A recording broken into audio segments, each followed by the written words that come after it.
በፓኪስታን የጦር አዛዥ የሚመራ ከፍተኛ የልዑካን ቡድን በቴህራንና በዋሽንግተን መካከል የተቋረጠውን ድርድር ዳግም ለማስጀመር ከኢራን ባለሥልጣናት ጋር ተወያይቷል። ይህም በሁለቱ ሀገራት መካከል ያለውን ውጥረት ለማርገብ አዲስ የዲፕሎማሲ ተስፋን ሰንቋል። ዋይት ሀውስም በቀጣይ የሚደረጉ ንግግሮች በድጋሚ በኢስላማባድ ሊካሄዱ እንደሚችሉ ፍንጭ በመስጠት ለድርድሩ ያለውን ዝግጁነት ገልጿል። ይሁን እንጂ በምድር ላይ ያለው ሁኔታ ግን አሁንም እጅግ ተለዋዋጭና አስፈሪ ሆኖ ቀጥሏል። አሜሪካ በኢራን ወደቦች ላይ የጣለችውን የባህር ላይ እገዳ የማታነሳ ከሆነ ኢራን በቀይ ባህር፣ በፋርስ ባህረ ሰላጤና በኦማን ባህር ላይ የሚደረገውን የንግድ እንቅስቃሴ እንደምታወቅ የጦር ኃይሏ ማስጠንቀቂያ ሰጥቷል። በዋሽንግተን በኩል ደግሞ የፕሬዚዳንት ዶናልድ ትራምፕን የጦርነት ስልጣን ለመገደብና ያለ ኮንግረስ ፈቃድ በኢራን ላይ የሚደረገውን ወታደራዊ እርምጃ ለማቆም በዲሞክራቶች የቀረበው የውሳኔ ሀሳብ በአሜሪካ ሴኔት ለአራተኛ ጊዜ ውድቅ ሆኗል። ሕግ አውጪዎቹ ይህንን መለኪያ በየሳምንቱ እንደሚያቀርቡት ቃል ቢገቡም የትላንትናው ድምፅ አሰጣጥ ግን እንደ ቀድሞ በፓርቲዎች ልዩነት ምክንያት ሳይሳካ ቀርቷል። ይህ ድምፅ አሰጣጥ የተካሄደውም ሁለቱ ሀገራት ባሳለፍነው ሳምንት ለ2 ሳምንታት በሚቆይ የተኩስ አቁም ስምምነት ላይ ከደረሱ በኋላ ለመጀመሪያ ጊዜ ነው።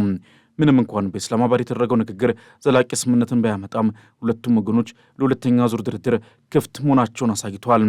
ከዚህ ባለፈ በሊባኖስ ያለው አስከፊ ጦርነት በቀጠለበት በሆነ ወቅትም ፕሬዚዳንት ዶናልድ ትራምፕ በእስራኤልና በሊባኖስ መካከል ያለውንና ለዓመታት የዘለቀውን የጠላትነት ግንብ ለማፍረስ መፍትሄ እየተፈለገ መሆኑን በመግለጽም የእስራኤልና የሊባኖስ መሪዎች በቀጥታ እንደሚነጋገሩ አስታውቀዋል። ይህ ንግግር እውን ከሆነም በሁለቱ ሀገራት ከፍተኛ መሪዎች መካከል ከ34 ዓመታት በኋላ ለመጀመሪያ ጊዜ የሚደረግ ታሪካዊ ግንኙነት ይሆናል። ፕሬዚዳንቱ በትሩዝ ሶሻል ገጻቸው ላይ ባሰፈሩት መረጃም በእስራኤልና በሊባኖስ መካከል ትንሽ የመተንፈሻ ቀዳዳ ለመፍጠር እየሞከሩ ነው ካሉ በኋላ ሁለቱ መሪዎች ከተነጋገሩ 34 ዓመታት አልፈዋል። ነገር ግን ይነጋገራሉ በማለትም በደስታ ገልጸዋል። ይሁን እንጂ የትኞቹ መሪዎች እንዴትና የት እንደሚነጋገሩ በግልጽ አልተቀመጠም። ከእስራኤልም ሆነ ከሊባኖስ በኩል እስካሁን የተሰጠ ይፋዊ ምላሽም የለም። የትራምፕ መግለጫ ወጣው ግን ሁኔታዎች እጅግ አስፈሪ በሆኑበት ወቅት ነው። የእስራኤሉ ጠቅላይ ሚኒስትር ቤንያሚን ኔታንያሁ በደቡብ ሊባኖስ የሚካሄደው ወረራ ይበልጥ እንዲስፋፋና ወደ ምስራቅ አቅጣጫዎች እንዲገፋ ትእዛዝ ሰጥተዋል። እስራኤል በሊባኖስ መንግስት በኩል ሂዝቦላን ትጥቅ ለማስፈታትና ዘላቂ ሰላም ለማምጣት ድርድር እንደምትፈልግ ብትገልጽም በምድር ላይ ግን ጥቃቷን አላቆመችም። ሊባኖስ ወደዚያ አውዳሚ ጦርነት የገባችው እንደ አውሮፓውያን አቆጣጠር መጋቢት 2 ቀን በቴህራን የሚደገፈው ሂዝቦላ በእስራኤል ላይ የሮኬት ጥቃት መሰንዘሩ ተከትሎ ነው። ሂዝቦላ ጥቃቱን የሰነዘረውም እስራኤል ከኢራኑ የበላይ መሪ አያቶላህ አሊ ካሚኒ መግደሏንና በሊባኖስ ላይ የምትፈጽመውን የተኩስ አቁም ጥሰት ለመበቀል መሆኑን ገልጾ ነበር። ከዚያን ጊዜ ጀምሮም እስራኤል በሊባኖስ ውስጥ ከ2,000 በላይ ሰዎች ስትገድል 1.2 ሚሊዮን የሚሆኑትን ደግሞ ከመኖሪያ ቀያቸው አፈናቅላለች። ይህ በእንዲህ እንዳለ የአውሮፓ ሀገራትም ለእስራኤል ያላቸውን አቋም እየቀየሩ ነው። ለአብነት የጣሊያኗ ጠቅላይ ሚኒስትር ጆርጂያ ሜሎኒ ከእስራኤል ጋር የነበረውን የመከላከያ ስምምነት በድንገት ማገዳቸው ዓለምን አስገርሟል። ዛሬ ይደረጋል የተባለውንና ትራምፕ ታሪካዊ ያሉትን ንግግር በጉጉት እየጠበቀ ይገኛል። በሊባኖስ ምድር ያለው ጥፋትና ደም መፋሰስ በዚህ ንግግር ይቆማል ወይስ ጦርነቱ ይበልጥ ይቀጥላል የሚለው ጥያቄ የብዙዎች ስጋት ሆኖ ቀጥሏል። እስራኤል ሂዝቦላን ትጥቅ ለማስፈታት በወረራ ብትገፋም የሊባኖስ መንግስት ግን አስቀድሞ የተኩስ አቁም እንዲደረግና የእስራኤል ጦር እንዲወጣ እየጠየቀ ነው። የአልጀዚራ ዘጋቢ ዜና ሆደር ከቤይሩት እንደዘገበችው ከሆነ የትራምፕ መግለጫ በሊባኖስ ዘንድ አወዛጋቢ ሆኖ ታይቷል። ሁለቱ ሀገራት በቴክኒክ ደረጃ አሁንም በጦርነት ላይ ባሉበትና እስራኤል ጥቃቷን በቀጠለችበት በዚህ ሰዓትም በሁለቱ መሪዎች መካከል ንግግር ይደረጋል ማለትም በሊባኖስ ዘንድ እንደ ትልቅ ነውር የሚታይ ነው ብላለች። ትራምፕ ይህንን የሚሉትም የሊባኖስን ግንባር ከኢራን ግንባር ለመለየትና የሂዝቦላን ተጽዕኖ ለማዳከም በማሰብ እንደሆነ ይገምታል። ዲፕሎማሲ ጥረቱ ቢቀጥልም የእስራኤል ጦር በሊባኖስ ንጹሐንና የሕክምና ባለሙያዎች ላይ የሚያደርሰው ጥቃት ቀጥሏል። ረቡዕ ዕለት ብቻ በሜይፋዱንድ መንደር በደረሰ ጥቃትም 4 የሊባኖስ የሕክምና ባለሙያዎች ተገድለዋል። እስካሁን ድረስም 91 የሕክምና ባለሙያዎች በእስራኤል ጥቃት ሕይወታቸውን አጥተዋል።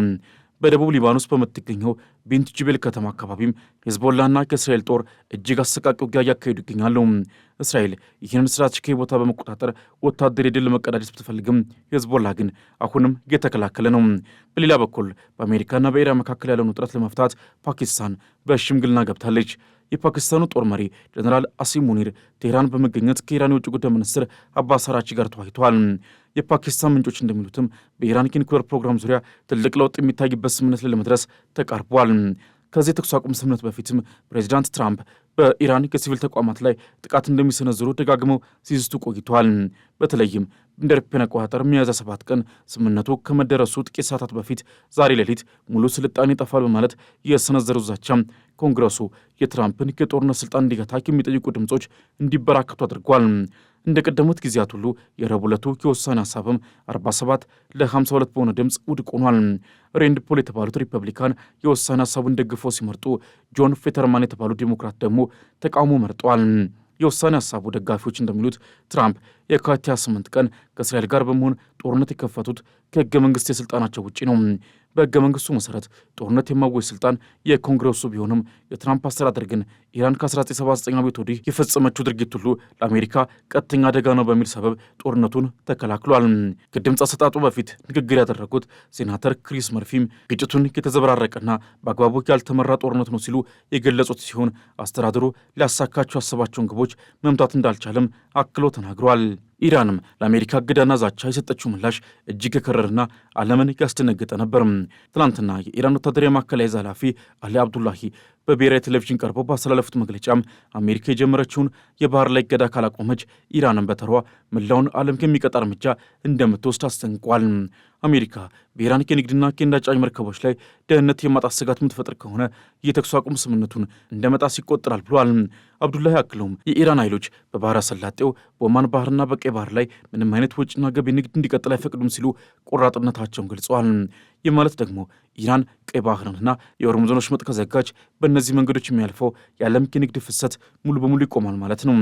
አብዱላሂ ኢራን ብሔራዊ ሉዓላዊነቷንና ጥቅሟን ለማስከበር በቆራጥነት ትንቀሳቀሳለች ሲሉ የተናገሩት ንግግርም በአሜሪካና በኢራን መካከል ያለው ፍጥጫ ወደ ቀጥተኛ የባህር ላይ ጦርነት እያመራ መሆኑን ያሳያል። ዓለም አቀፉ ማህበረሰብም በቀይ ባህር ላይ የሚደረገውን የንግድ እንቅስቃሴ እንደ ልብ ተርታ የሚመለከተው በመሆኑ ይህ የኢራን ዛቻ የዓለምን ኢኮኖሚ አንቆ ለመያዝ የቀረበ ከባድ ማስጠንቀቂያ ሆኗል። ውጥረቱ ግን በዚህ ብቻ ያበቃም። እስራኤል በሊባኖስ ላይ የምታካሄደው ጥቃት ይበልጥ ጠናክሮ ቀጥሏል። የሊባኖስ ከተሞችም በአየር ድብደባ እየታመሱ በሺዎች የሚቆጠሩ ንጹሐን ለሞትና ለስደት እየተዳረጉ ነው። የእስራኤል እርምጃ ደግሞ በአካባቢ ያለውን ውጥረት ይበልጥ አቀጣጥሎታል። ኢራን በእስራኤል በኩል የሚሰነዘረው ጥቃት በአሜሪካ ድጋፍ የሚደረግ መሆኑን በመግለጽም የባህር ላይ ዛቻዋን እንደ መከላከያ መሳሪያ እየተጠቀመችበት ትገኛለች። በሊባኖስ ያለው ጦርነትና በፓኪስታን የፈረሰው ድርድር መካከለኛው ምስራቅን ወደ ታላቅ የጦርነት ቶን እየገፋት ነው። በዚህ ሁሉ ትርምስ መሃልም የዲፕሎማሲው ጭላንጭል ግን ሙሉ በሙሉ አልጠፋም። የኢራኑ የውጭ ጉዳይ ሚኒስትር ቃል አቀባይ እስማኤል ባቃይ እንደገለጹት ከሆነ በፓኪስታን የነበረው ድርድር ቢፈርስም በሁለቱ ሀገራት መካከል የመልእክት ልውውጥ አሁንም ቀጥሏል። የፓኪስታን ልዑክ ወደ ቴህራን አቅንቶ ውይይቱን ለማስቀጠል እየሞከረ ሲሆን በአሜሪካና በኢራን መካከል የሚደረገው የፊት ለፊት ንግግርም በዚህ ሳምንት ሊቀጥል ይችላል የሚሉ መረጃዎች ከድርድሩ ቅርበት ካላቸው ሰዎች እየተሰሙ ነው። ነገር ግን ይህ የዲፕሎማሲ ተስፋ በትራምፕ ያልተረጋጋ ባህሪና በኢራን ወታደራዊ ዛቻ መካከል ተሰንቅሮ ይገኛል። ትራምፕ በአንድ በኩል ጦርነቱ ማለቁ ሲናገሩ፣ በሌላ በኩል ደግሞ ኢራንን በኒውክሌር ፕሮግራሙ ምክንያት አጥብቀው መውቀሳቸውና ርዕሰ ሊቃነ ጳጳሳትን ሳይቀር መሳደባቸው የመሪነታቸው ብቃት ላይ ትልቅ ጥያቄን እያስነሳ ቀጥሏል።